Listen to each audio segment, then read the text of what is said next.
Welcome to Keeper's Corner Podcast, where we're breaking down anything and everything Utica City FC related. With your hosts, as always, Matthew Sterling, Michelle Brooks, and Brandon Brooks. Let's go.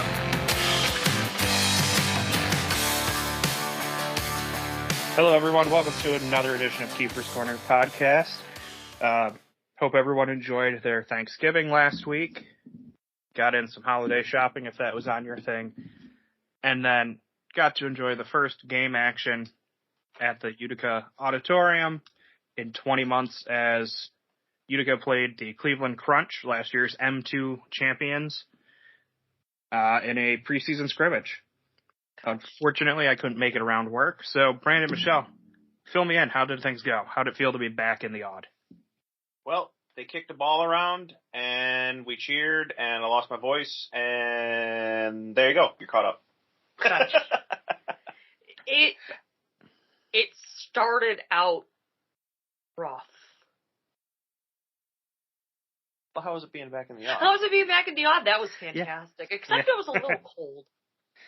I mean, it's always cold in arenas. They're big places to heat. I gotta start bringing. We heat it with our own body heat. I got the hot air blowing from our mouths when we yell at people. That's why it's so cold over there. We didn't have Matt.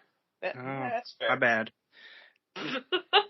Yeah, it also didn't look like a packed house from what I saw on social media. Maybe 1,000 to 1,200 people there.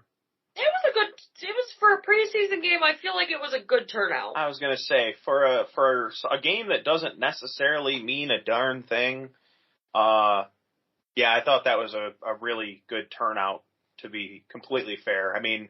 You know, it's not the home opener. It's not like some mid-season game. I mean, it's literally just a scrimmage. And the fact that, you know, maybe I won't say like half or three quarters, but you know, maybe like a third full. If I had to guess, maybe a little bit over a third. It was a pretty, you know, good showing for a scrimmage. It was decent. Well, you know, at least we got some fans in the stands again, which we couldn't do last year, which is why the season didn't happen. I know the final score was 9-4, and I know that only happened in the fourth quarter. So, what happened those first three quarters? Yeah, it started out rough. It was very. I felt that I could tell that the rust was breaking loose from our guys, especially. You know, there was a lot of misplays. You know, there was some missed passes that just were either felt off target or, you know, just blatantly went to the wrong team's foot. It definitely hurt for a little bit, and then, you know, and of course it didn't help much when we did not score the first goal.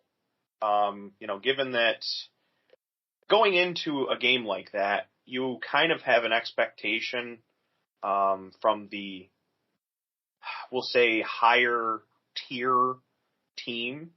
And I only say that because M2 versus M1. Cleveland was a great great team. They played extremely well. But I just, you know, they're a tier down, plain and simple. Right. So you would expect the higher tier team to really give them a run for their money, and they did not do that at first. You know, it's not even that. I love Andrew to death. I expected a lot more out of him than a 20% save rating. Ooh. Yeah, it's pretty rough, but it sounds like they were just getting killed on shots also in the first half then. No, they only had 5 shots on goal. They scored 4 times. They didn't score 4 times in the first half. Get it right. Sorry, 3 times in the first half. So they had 3 shots on goal, but they made 100% of their shots at that point. Dang. I thought that they weren't recording that properly, because I heard someone else say that, and when I was watching, it seemed like they had made more shots than that. I don't think that's fully accurate. Well, all I know is that Andrew got scored on a lot.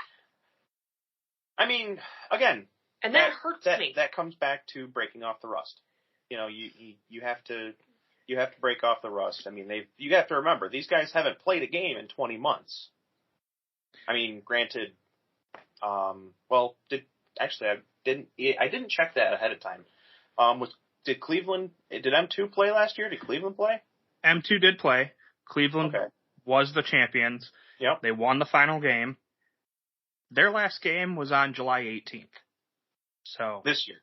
Yes. They're shaking off 5 months versus 4 times 20. that for Utica.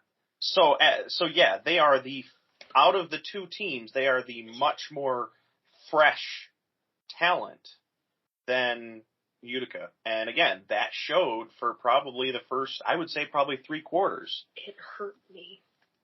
So it was definitely, obviously, as I said, a rough start. I mean, but we kept trading back and forth, which was very, from a fan perspective, that is, it keeps the excitement going, obviously getting scored on first sucks, but, answering back with the Bordeaux goal,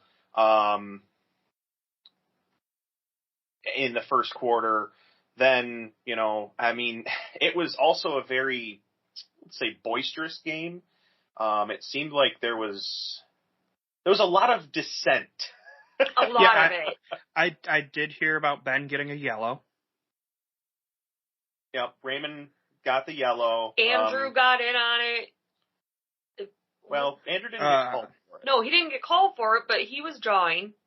I will also say this. I'm not sure who the officiating crew was. They were terrible. Yeah, I've heard that from multiple. They were blind. They were awful. They weren't consistent. They're also shaking off rust on having to make those snap decision calls, but. Do you remember you're blind, you're deaf, we want a new ref chant? Yeah. I screamed that all by myself. You'd be so proud.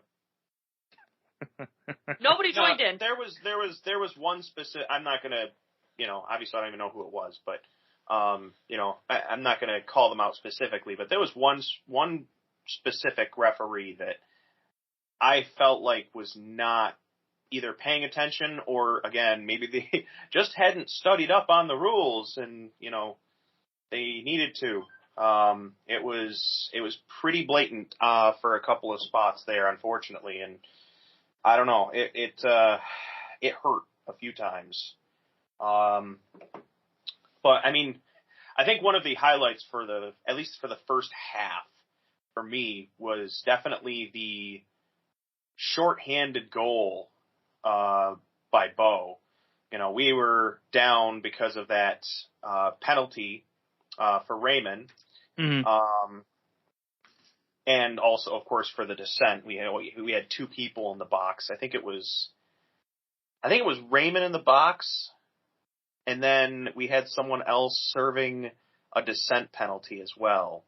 It was Thompson. Yes, Pat Thompson. So, but we ended up maybe 15 seconds in scoring a goal off of a penalty kill, which, I mean, that's awesome to see from a fan perspective. Now, hold on a second. I thought that when a goal gets scored on a penalty, that negates the penalty. The other team has to score. Oh. Yes. Yeah, only if the team with the advantage scores. Wow. Sorry. Yeah. So. I guess I need to study the rules. A little bit. So you still got to get the penalty kill, but I mean, if you come out of a power play situation trying to defend it and you're tied 1-1, that's not terrible. If you go up 1-0, even better. But then, of course, you had Cleveland answering right back as soon as the penalty kill got done. I mean, literally, as soon as our guy was coming out of the box, they scored. That sucked. And they showboated so much. Left a bad taste. Left a bad taste. Some dude did a backflip off the frickin' board. Yeah, I saw that. No, it wasn't. Yes, it was. No, it wasn't. That's pretty cool. No. It would have been cooler if Joey did it. Yeah, because if our guys are doing it, it means we scored. Yes. But I don't know. I saw it. Maybe it's just because I wasn't there. I didn't feel it was that classless. It's not like he stood on the boards and taunted the crowd, which yeah. I think is where you take it too far. But yeah, there's that line between celebration and taunting, and I think his was still on the celebration side.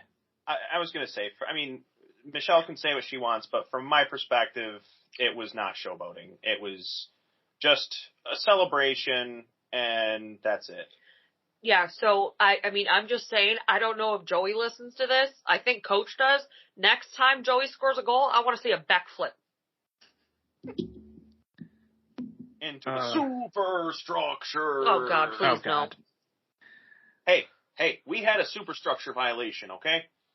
Yeah, I was terrified that something got broken. Oh, my God. I forget what quarter it was, but there was... It was the fourth. It was Cleveland's goalie was throwing the ball back, and it hit the goal. It hit the Tron. Never seen that happen. That was pretty interesting. That was. All right. As the announcer says, you break it, you bought it. Yeah, you break it, you bought it.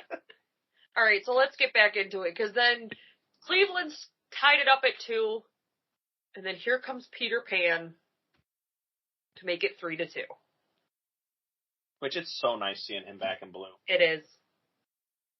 It really is.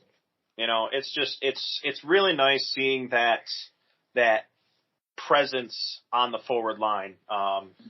He's always up in the other team's, well, not in their face, but he's usually in prime position whenever he is up there to make a play, and it showed. It definitely showed. He was one thing that I was definitely, I guess, complaining about throughout the game and yelling out a lot was finish it, finish the play, finish the ball, be there for the follow up. I felt like we were, again, yes, I felt like it was rust coming off, but it was just, we weren't finishing plays, and it cost us a lot. I think it cost us a lot of goals. I think we could have got double digits. Because then, not too long after Joey, I don't know if it was not too long after Joey scored his, Cleveland ended up coming back and answering with a goal of their own, so it was tied up when we headed into the half. Yep. After halftime, Wilkin actually came out and played, and I gotta say, I was, when we watched Rochester when they were kind of a fledgling M1 team. Right. I don't want to say he wasn't good. Mm-hmm. But he certainly surprised me coming into the game against Cleveland because they only scored 1 goal on him after that. I don't know if that's because the defense finally knocked the rust off. It didn't help that we were without Toby. Yeah. John on visa issues, by the way. Yeah, I was going to say, we can talk more about that later. So I don't know if it's because the defense finally knocked the rust off and got back into it. I mean, I'm not trying to sound like a jerk. Even Jake looks sloppy.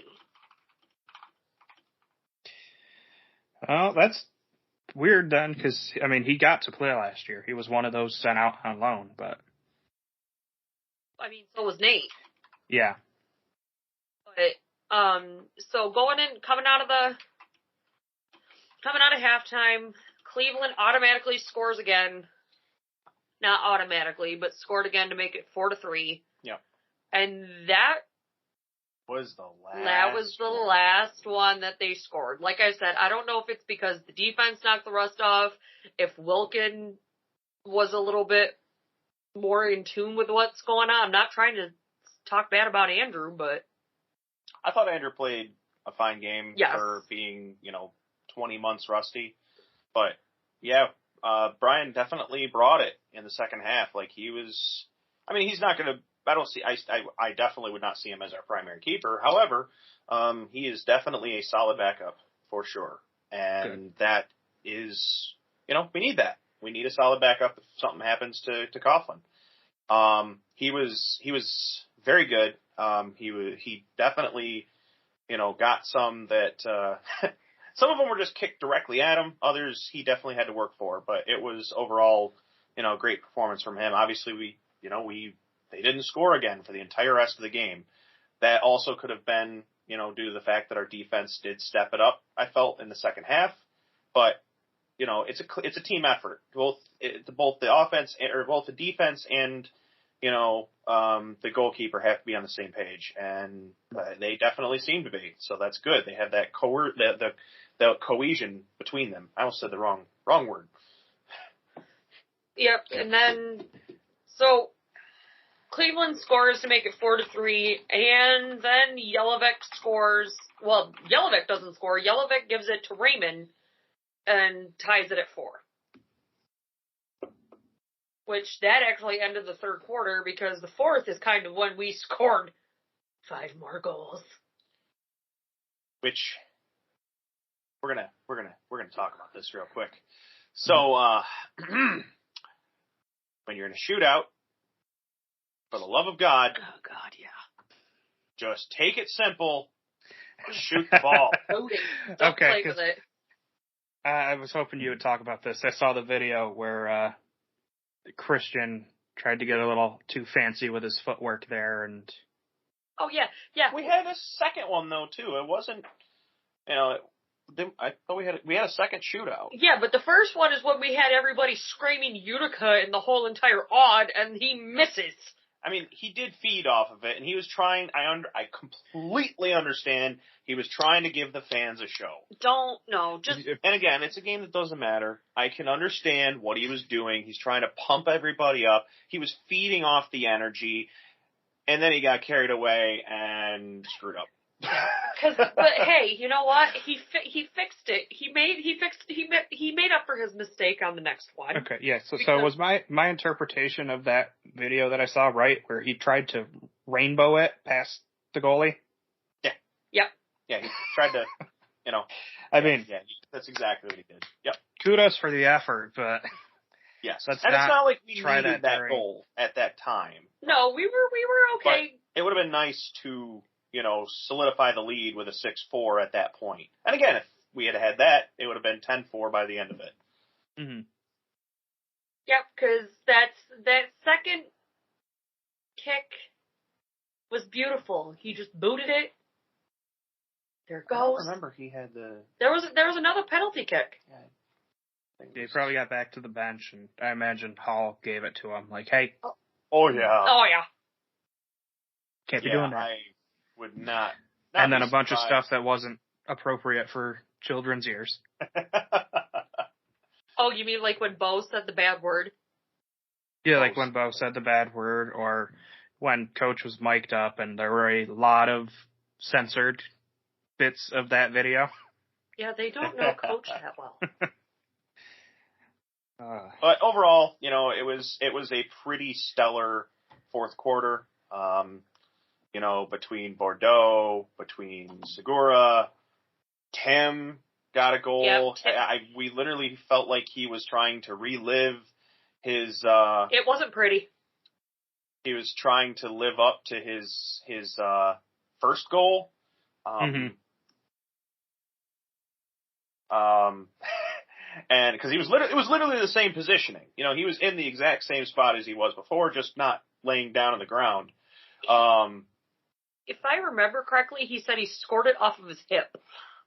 Something like that. I'm pretty sure. Yeah, it was great though. It was very. I was very glad to see him score in. It may have been an unofficial game, but it was our first game back. He still scored. It again brings up the hype. And I mean, Tim is. I've said it before. I'll say it again. Tim is an extremely entertaining personality on that team. He's very easy to love. He may not be the best talent on the team. I know he knows that. I know everyone else knows that. But he's getting there. He's only been on the team for a year. He's just getting out of his rookie shoes. He's got other rookies now. He's no longer the rookie. Right. He is just the sensei.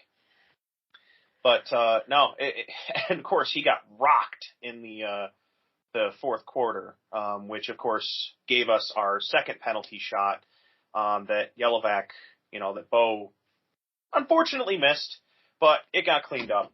Pat Thompson was able to clean it up, and we were able to get our ninth goal. It was an extremely heavy-handed fourth quarter, and it was really good. It started out rough. They got their gears by, I want to say, probably by the end of and probably at halftime, coach probably did some yelling. Readjust the game plan, and I will say this. I know it's a scrimmage. I know it doesn't count for much, but a 1-1 third quarter, given the issues the team has had coming out of half in the 18-19 and 19-20 seasons, I'm going to take it. Yeah, I will take that every day. Yes. Yeah. So here's the thing with this game, and I'm sorry I'm talking a lot, but yeah, I figure, Matt, you weren't there, and Michelle, you suck. Just kidding. Yeah. Ooh. That's I'm fine. glad I am not there.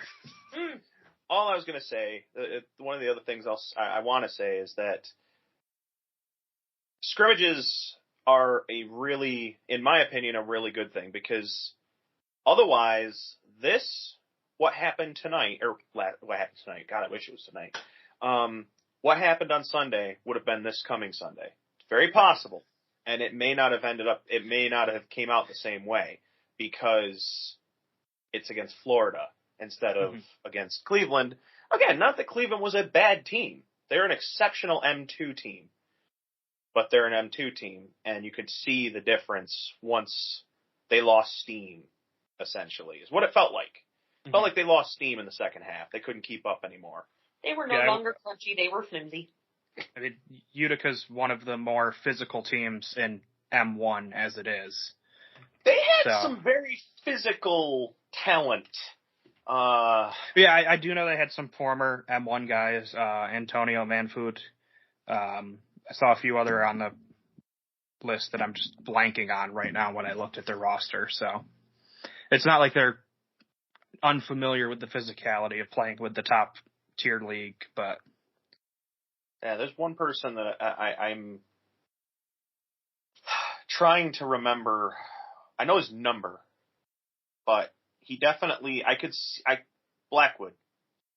Okay.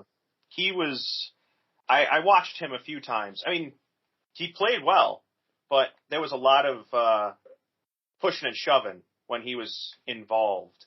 Like, definitely more physicality when he was involved in the play. Again, nothing wrong with that. I mean, that's part of the game. But that was something I noticed, is that he definitely brought the physicality to anyone he was around. There's a difference between pushing and shoving and requiring to take them to dinner first. I mean, there was a couple of questionable spots there. Yeah, I agree with Michelle there. Holy God! He's a little too. Calm down. Either way, in summary, great game, fantastic. So glad to be back in the odd, and just makes me even more pumped for this Sunday. Yes. So let's put a bow tie on that one. We will. Yeah. Cleveland, thanks for coming. You got crunched. I have been waiting to use that pun. I was going to say, how long have you been waiting to say that? Come on. Yes. We'll just say yes. I don't want to admit how long. Definitely not since the team was announced for the scrimmage. You mean like your night at night helmet? Yeah. No. Look, we'll figure that out we'll cross that bridge when we get to it. God. All right. What do you got? Well, it's time for our annual predictions. So we're going to keep it shorter. I say annual, it's only our second year doing these, but that's because last year everything went all topsy-turvy. You don't say. I honestly don't remember 2020, so it was like there wasn't even a season. Something like that.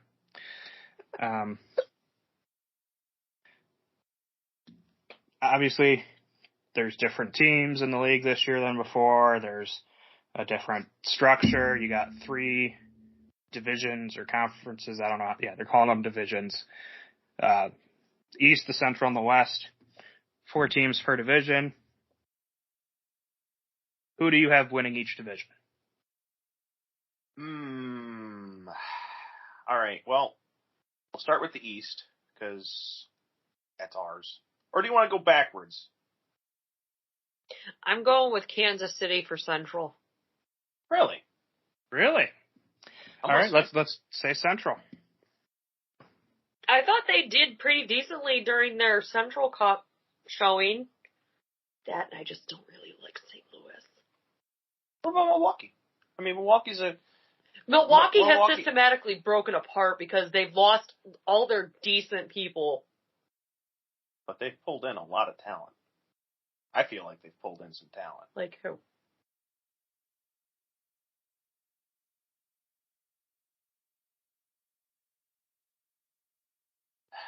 Ooh, a lot of dead air. That's going to be fun for an audio medium. Hold on. Everyone wait while Brandon pulls up the roster so we can try to figure out who he means. All right, before we get sued, we got to cut that off. No copyright infringement here. Yeah, no, I didn't think that Kansas City did too terrible, and at least from what I saw in the Central Cup. That announcing job, though. You put the diaper in the water cooler? I don't know what that meant, but I don't want to know what that meant. Look, just share your Listerine with the guy and... Okay, I'll share my Listerine. I mean, you can't judge a team, obviously, by its announcing staff. And there's nothing wrong with being unique. I was not judging the team for the announcing staff. I just really don't understand what put the diaper in the water cooler means. All right, so you were talking about the Wave. Since Milwaukee's always been. Sorry. I was just gonna say, since we're talking about the Central, I'll say they're my pick to win the division. I know they lost a couple guys in free agency before last season. Yep. They added Gordy Gerson. They added Matt Perella, who, as things stand, looks to be their opening day goalkeeper, while Josh deals with some visa issues. Ian Bennett doesn't seem to have those issues. Isn't he in Florida? No, he was loaned. It was a 1-year loan, like we saw with the Utica guys. They still have Derek Huffman, who, if you ignore the off-the-field antics, which is what has him serving a 2-game suspension to start the year. What? Oh yeah, no. he said a bunch of the Huff the Stuff guy on Twitter, or. Yeah, I know who he said is. Some things. Did he say bad words?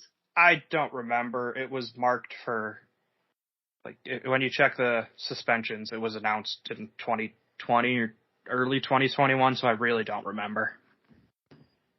He said bad words. Lemos, when he gets back, will be serving a 1-game suspension for things he said on social media. Because of the, and I have to agree with you that, I'm still looking at the Wave. I mean, they are still a powerhouse. They've been consistent, even with, changes in the team or anything like that.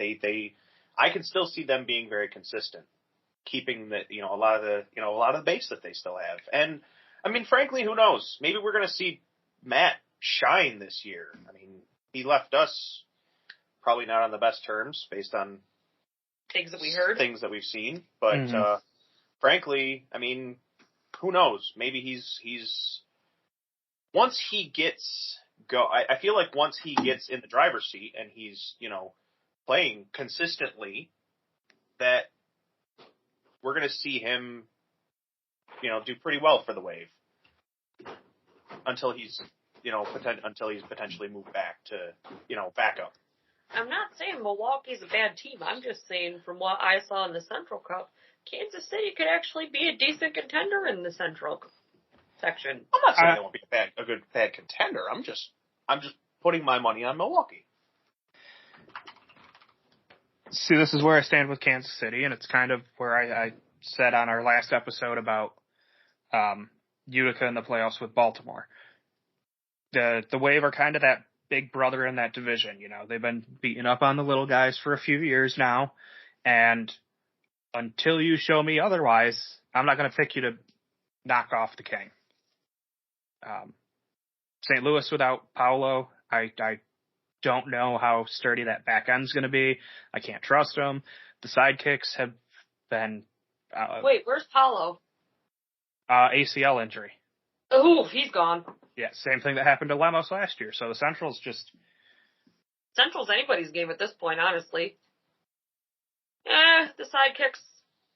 I expect it to be competitive. I expect Kansas City to be close to there at the end of the season.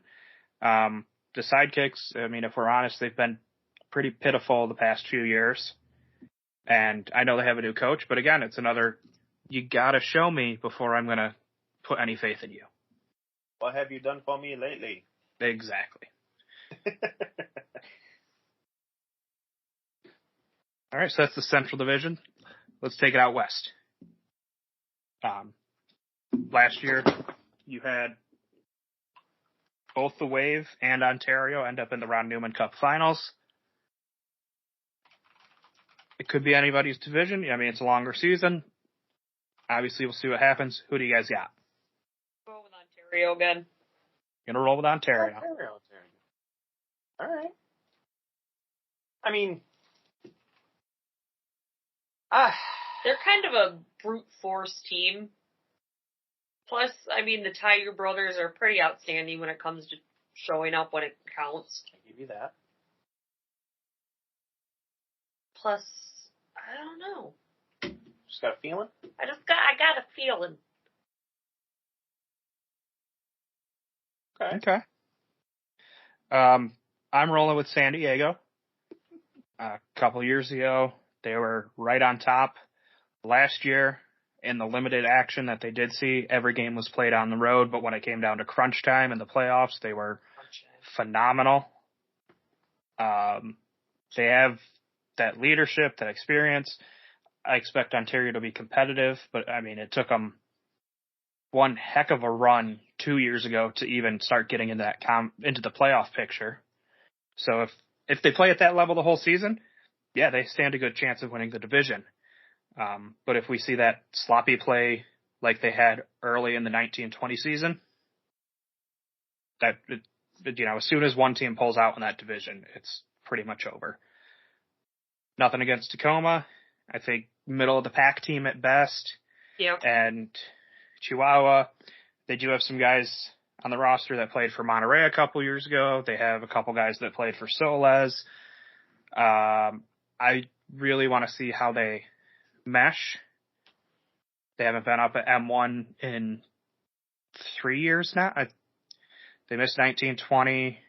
I can't remember if they were there in 1819. Nope, they weren't. Okay. Soles was, but Chihuahua wasn't. No, Soles was there in 1920.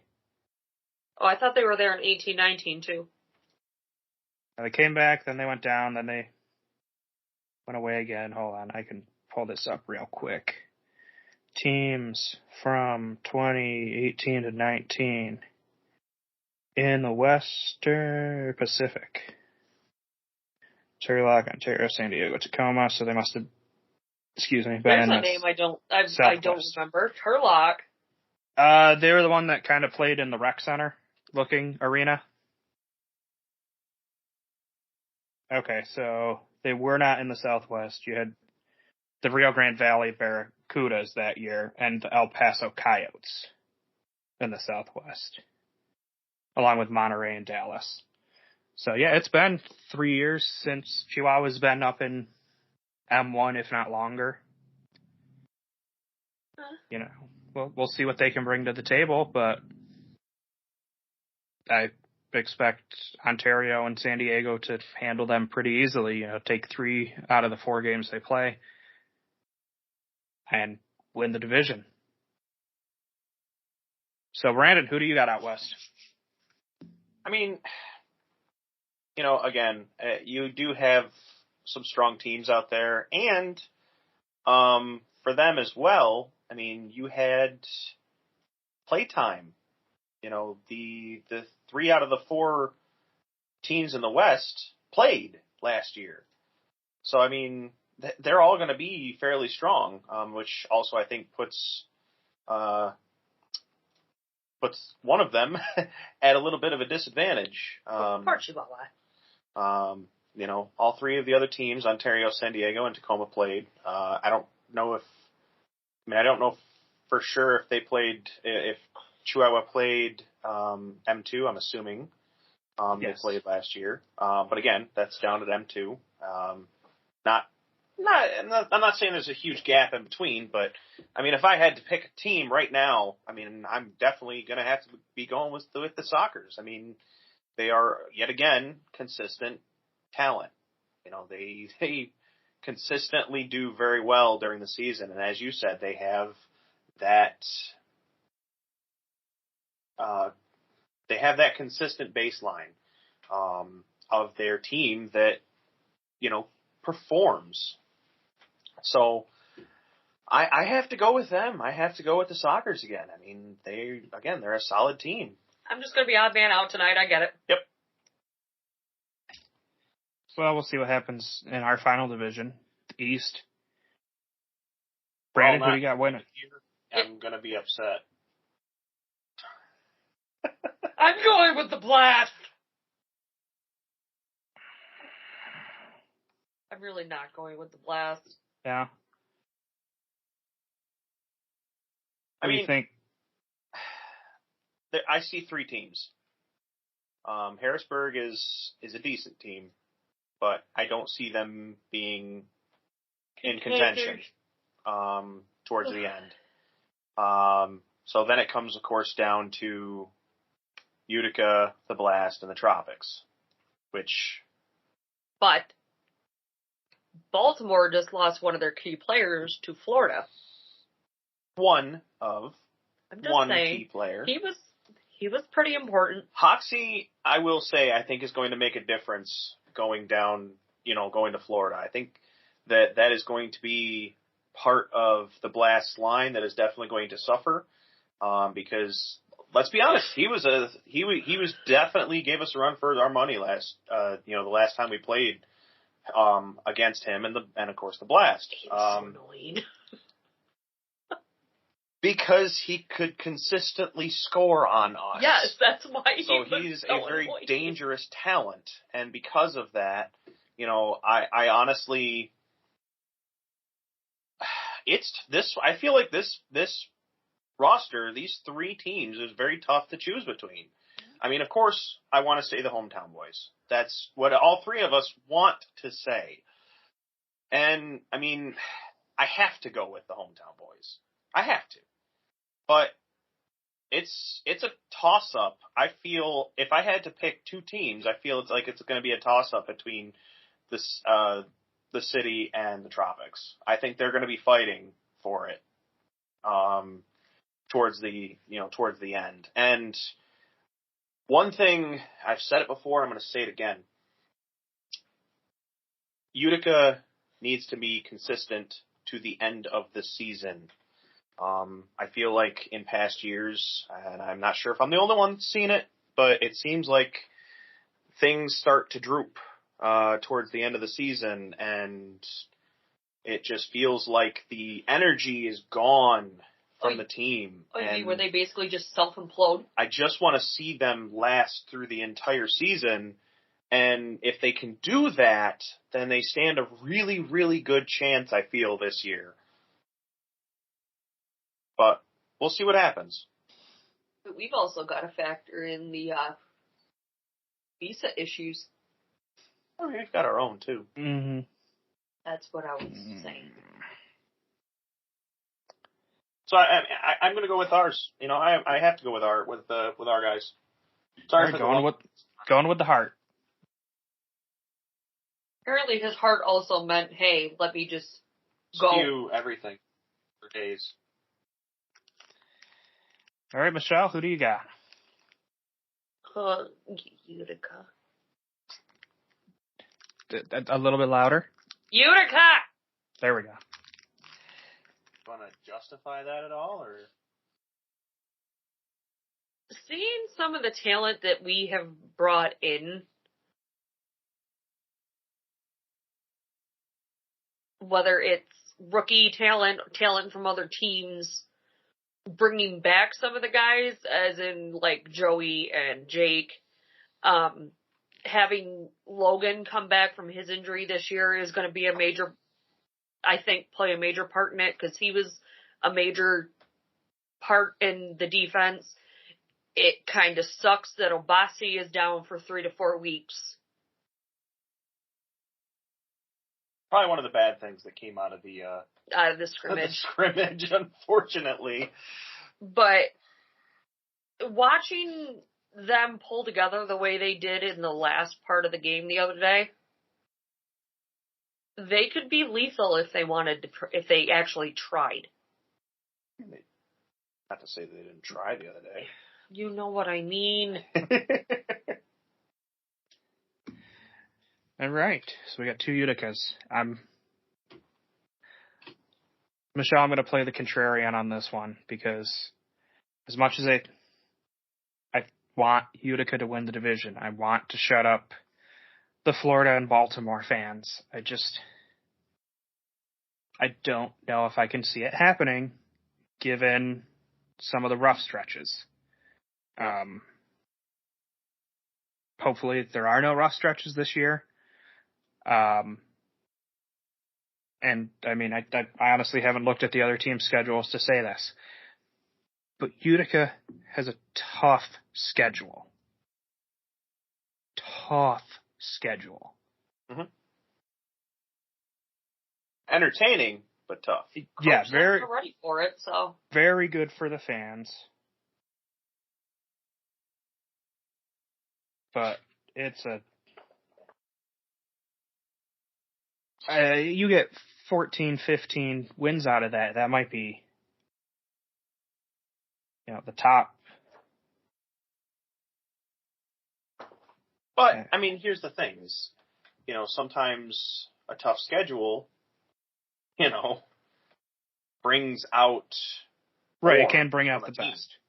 And that's the thing, I mean, I figure split series with Baltimore and Florida, most likely that tends to happen.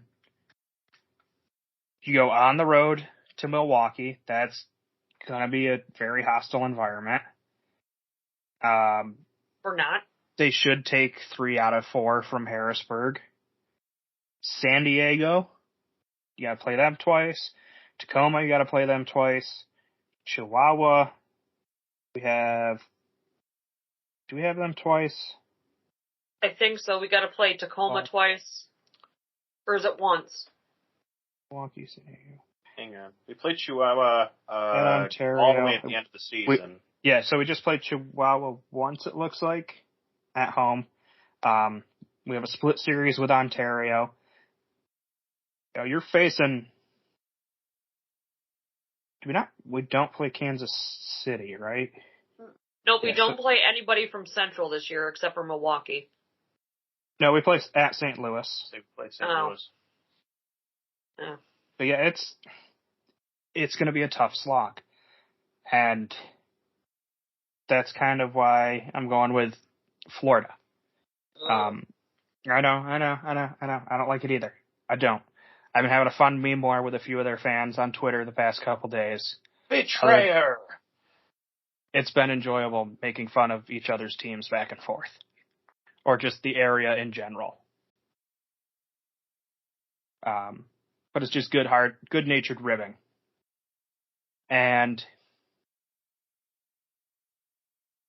Florida kind of has that been there, done there stuff, at least in the regular season. I mean, honestly, I think Milwaukee probably ends up with the number 1 overall seed. San Diego 2, Florida 3, because the East is just going to beat up on itself so much. Yep. East is a rough. It's rough and tumble bunch. Tough. It's probably the toughest division in the league this year, hands down. But those are my picks.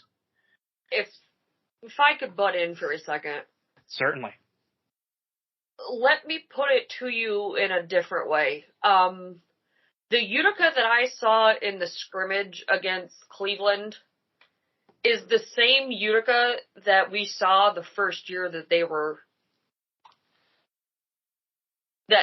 Utica. Okay. That hungry team that wanted to prove to everyone that they could do it. I mean, sure, they don't have Liam. Right. Liam was kind of detrimental to their defense. You mean losing him? I think she means the penchant for getting Utica. blue cards. Ah. He did also have a habit of picking up blue cards. He had the tendency to do that, yes.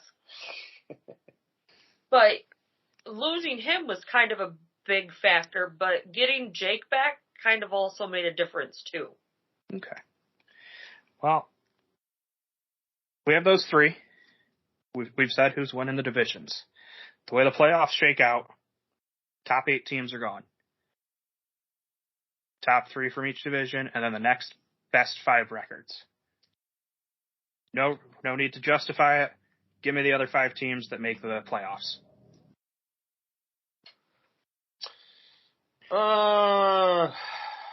Okay, so we're just picking 5 teams that we think are going to make it to the playoffs now? Yes. Other than the ones we already talked about? Other than the ones yes. we talked about. Fill out that playoff roster. I'll even go first. Okay? Make it nice and easy. San Diego's... reasons why. He just said no. Just okay. No. You're going to get 2 from the West guaranteed in Ontario and San Diego. You're going to get 2 out of the Central, Kansas City and Milwaukee. The East is going to send Baltimore, Florida, and Utica, hands down. That leaves 1 spot. And you're probably going to see that go between, at least the teams in competition are going to be Tacoma and I will say the Ambush. Wow. Sorry to Harrisburg. Are in sync. Sorry to Harrisburg fans, but you have a tough schedule. There's a lot of unknown talent on your team from the outdoor guys you brought in. You're playing in a very tough division. And of the 2 that I say are going to be in competition, I think it goes to Tacoma. They've got a better keeper. They've got more, I don't want to say more experience, but they have that kind of experience. I think it goes to Tacoma over St. Louis. So there's my 8. I basically, those were the 2 that I was thinking was going to take that final spot. Like, that was, you literally said exactly what I was thinking. Yeah, I definitely see all the teams that you mentioned. I definitely see making it to the playoffs for sure. No argument from me whatsoever. Between those 2, I probably am going to have to agree with you. I think Tacoma goes over the Ambush. I think that out of the 2, they're the better talent pool. I think you're gonna see them go versus the Ambush. So I'm gonna second that. I thought we didn't have to give reasons. You don't. We just felt like it. It's kind of who I am. Don't take that away from me. Look, if the 8 hours that I put into making a 2-minute hype video doesn't tell you that I overdo things a little bit. Yeah, because sleeping isn't a thing. Not when you have hyperfixation. I have this idea. I better get it done now. Now. All right, Michelle, your 5 teams. Basically, I'm going with you guys. Okay, so we're in agreement. So boring. Tacoma gets. There's going to be parity in the league, but I think it's going to be for the division crowns, not for that last spot in the playoffs. Yeah. No, I don't disagree. I mean, just looking at the teams at this point, that seems like the most likely turnout. All right. Last prediction for the league. Who do you guys have taking home the MVP trophy? Of the league? Of the league.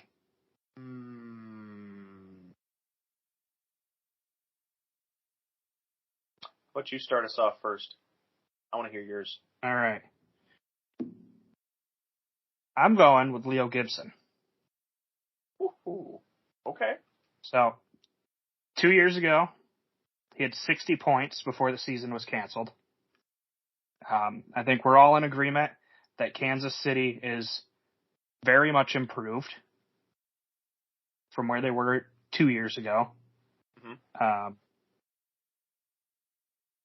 Last year, he was 6th in the league in points in that shortened season. I mean, 20 points there. I think that improved Kansas City line and the fact that they should be a solid playoff team instead of borderline helps buoy his case. Yep. And yeah, I mean, if he puts up 70 points again, I wouldn't be surprised.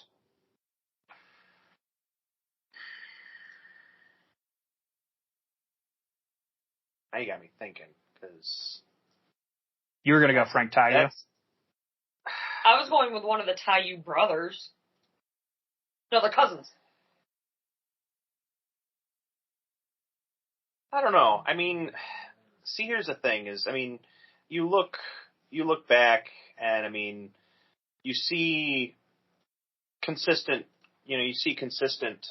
performers from, obviously we had Frank Taillou, we had Ian Bennett take it, we had Nick Pereira take it at one point. But, boy, I don't know. That's a really, really tough one to think about. Just because of everything, because of the time that's gone by. I mean, well, here's why I feel good about my Leo Gibson pick. Yeah. Through 2 games, he already has 7 points. Okay. Sweet Jesus. I need to get a soundproof room. You guys okay? She didn't blow out your eardrums? I was just about to ask who kicked a puppy. The usual suspect. The usual. So I wanted to know who kicked a puppy. Yes, you. All right. Yeah. Well, while Brandon does his figuring out, I'm going with Ian Bennett again. Okay. Yeah, I mean, 27 points last season for Florida. He still comes back clearly as the top offensive option there in Milwaukee. Yeah, I could see that happening, absolutely. Matt just gave me my statistics. Boom. Well, I was thinking about this one, and it's honestly going to make Huber very happy. No, his daughter. Sorry, his daughter. Very happy. Okay, I know exactly where you're going with this one. I'm confused. Looking back, between the past few seasons, not counting last year necessarily, but, 2018, 2019, both 20, 30-point seasons, I could see a potential comeback and have, Ricardo Carvalho come into contention this year. Again, I'm sure that would make someone very happy. But I don't know. I just, again, with the power, with what we're seeing and how we've been talking about Florida this season and, the potential that they have, that means that he's going to have to perform. He's going to have to be one of those that performs for them down there. This season they don't have obviously as we know, they don't have like Joey and stuff like that. They did get, I saw, Lucio came back this season, which is great, but they're performing forward. I feel like one of their main forwards is going to be Ricardo. And so I don't know. I feel like this could be his season. Yeah, he had 46 points 2 years ago. I think he's a good dark horse candidate. Like you said, there's no Joey. They had Gordy Gerson there a couple years ago when he had those 46 points. Gordy's now moved on to Milwaukee. He doesn't have Ian Bennett playing in front of him this year. It is a very good opportunity for him to shine and step up and show that he can be that 60, 70 point guy and lead a team. Yep. Here's a question. And here may be an answer. Who do we see being the MVP of Utica this year? Me. What the hell? Me. Me. I haven't even thought about that. Well, I'm making you literally just sat there and talked about Ricardo Cavallo for 5 minutes. Wasn't that long. Uh-huh. All right, Michelle, do you want to lead on this one then? You brought up the question. I'm going with Moy. Expecting a big year for Moy. Okay. He could. I'm thinking he might have a breakout season this year. Plus, his name is fun. It's a good reason to pick him. Moy. So this is why it's tough to say this for Utica. If you go back to 19 and 20 when they last played, your top 3 point scorers had 37, 36, and 36 points. They're Christian Segura, Moises Gonzalez, and Bo Yelovitz. Yep. That does not surprise in the slightest. Well, and we know Christian won MVP. Yes. And honestly, until we see some visa issues cleared up, I'm taking him again. Okay. I think he's incorporated himself very well into this team. He has a season of familiarity with it. Especially if he's playing that midfield role again. Excuse me, or even the second forward. I trust Christian. I'll have Christian. Especially when he gets 2 games against that team that kind of stonewalled him out of the lineup after trading for him and then sent him away. Yeah, he found his home. Absolutely. Slap who? All right, Brandon, we bought you some time. Yep. There's too many. I threw you some stats. Stats. I got some numbers for you. I don't know. You have good performers out of really a good number of our players. Joey is a great pickup to have back this year. Again, watching him in the scrimmage, he was always I always felt like he was in a favorable position for us. He's so zippy. And he was there in spots exactly where we would need him to be on the forward line. But then you have, of course, consistent performers between Bo, Moy, Christian. It's a tough question. He's picking Andrew. See, that's absolutely. I could absolutely see Andrew being the team MVP, especially if he's playing 90% of games. Yep. You know, you only rest him on back-to-backs. It's not like we have the offense still answers, but it's not like we have a Rochester this year where you can run out your backup goalie and expect a shutdown performance still. I was just making a joke. I mean, Andrew would have been, Andrew, I feel is a solid pick, but I don't know. I just from what we have, which is of course the scrimmage to go off of. I think it would be, personally, it would be a better question for me, at least after Sunday's game, but I don't know. I think mine is honestly going to be a toss up between Bo and Joey. I really can't pick one between the two. I mean, again, Bo was able to get scores. Joey was able to score.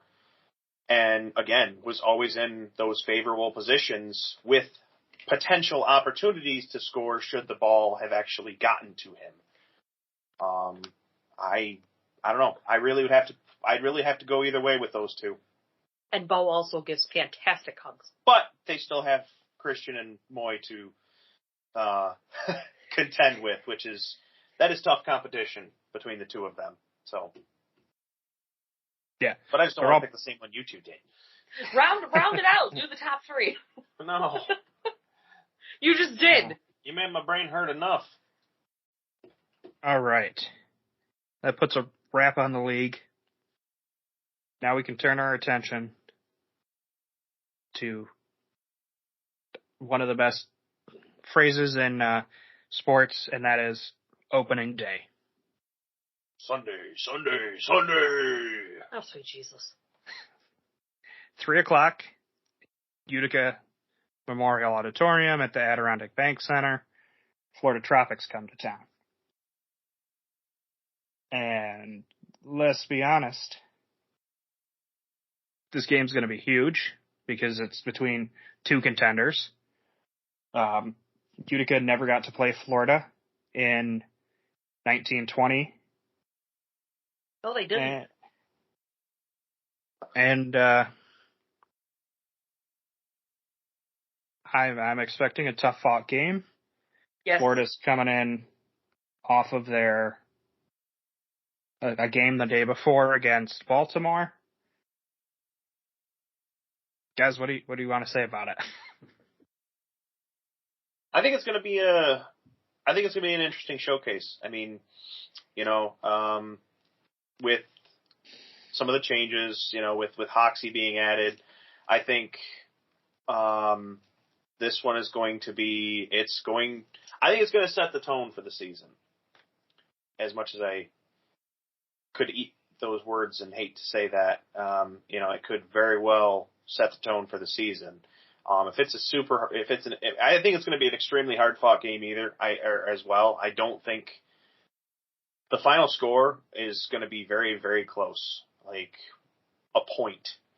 I don't think that either team is going to run away with it. It's a really tough one to call. But, both sides have some great talent, and it's going to be a hard-fought win for either side, in my opinion. I think it's going to be a hard-fought game, but I think something that's actually going to give us a leg up is the fact that Florida's going to be tired. Yeah, I mean, that can absolutely play into it. Yep. Agreed. It's very possible that will play into, or that will factor into the final outcome. And I'm saying they're going against Baltimore. They're going against one of the higher elevated teams. I'm not trying to say anything bad about Harrisburg. Elevated teams in the East. It's not like they're going against Harrisburg where they can kind of take their foot off the gas for a little bit. You should never be taking your foot off the gas. Yeah, we learned that the hard way.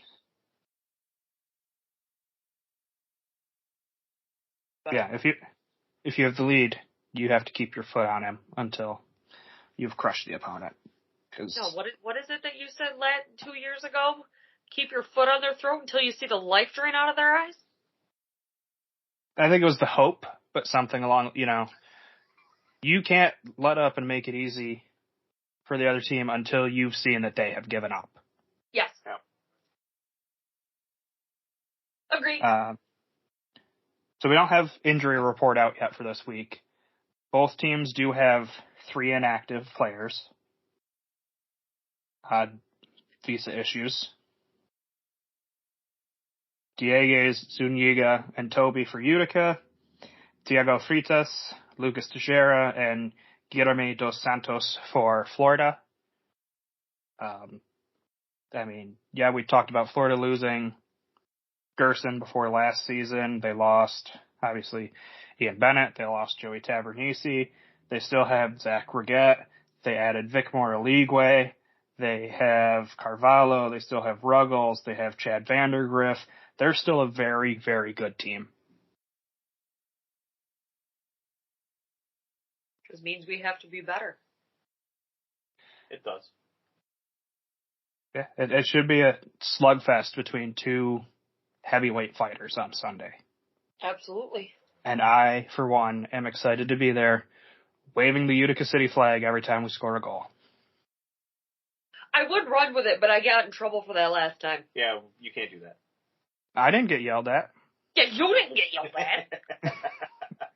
I didn't get yelled at. Yeah. Those dancers hadn't been there. All right, I'm going to put you guys on the spot. God. Who wins in final score? I hate you. Utica 9-7. Michelle, are you reading my mind? Because I was about to say Utica 9-7. Hive mind. I mean, Brandon? I'm still going with Utica, but I'm thinking more like a 6-5. I still believe it's going to be a very close game. Well, we're not saying it's not going to be close, but No. I also don't think it's going to be as high scoring because it's going to be a closer game. Andrew better knock that rust off his cleats. That's what the first game was for. Mr. Stretch better come to play. Well, are you saying like they should spend all day Friday with him in goal and just have Moy and Bo and Christian tee off on him until he can block like 100 shots in a row? Absolutely. Get the hockey players in on it too. Get the hockey players going. Start hitting pucks at them too. Oh, no padding. No padding. Just got a bare hand catch them all. Oh man, that'd be rough. That sounds like a bad day. I feel like that would make a broken hand. Well, yeah, if you just put your hand up and let it smack you right. But, I mean, maybe if you smack it from the top down, you'll be fine. Karate chop it. Come on the up fly and just flip it over the goal. Just take some lessons from Sensei. All right. Guys, we are very close at the time of this writing to when we'll be able to go see our boys in blue again. Very close. I mean, we already saw them. Yeah. It's Wednesday. The game's Sunday. That arena should be packed, and if it's not, I'm going to be very, very disappointed in Utica as a city. You show up for your boys. You make that place hostile. You make sure that other teams know when they come in there, it's not just the team they're playing the fans. We're going to heckle. Fear us. They better bring the puppy. I want the puppy, or I'll riot. Yeah, that too. Bring Comet, or we riot. I don't know what riot means in this case, but we'll do it. I will run everywhere with that flag. They'll do that. Yeah, it's not like the Comets have games this weekend on the road. I think Joey might wrestle the flag away from me and run with it himself. They got their own one they can run with. Thing is, AHL canceled some games due to COVID, so the Comets have nowhere to go. Bring in the pup.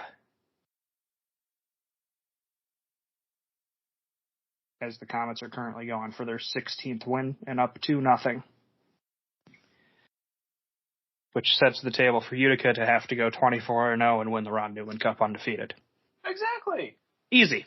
Easy peasy. Easy game. All right, we have some very angry pups. That's fine. Guys, I'm looking forward to seeing you Sunday. Yes.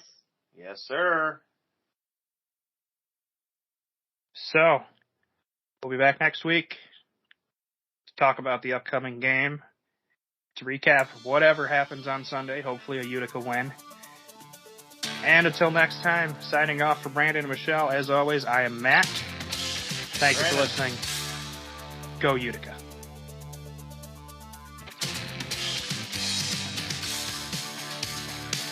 Hey everyone, thanks for listening to the Keeper's Corner podcast. Be sure to subscribe wherever you listen to us so you never miss an episode. If that podcast app also has reviews, be sure to leave us 5 stars to let us know how we're doing and reach a larger audience. It really helps us out. You can find us on Twitter, Facebook, and Instagram at Keeper Corners Pod. And you can always find us there talking UCFC soccer. Thanks again for the support. It's truly appreciated. One last thing. Go Utica.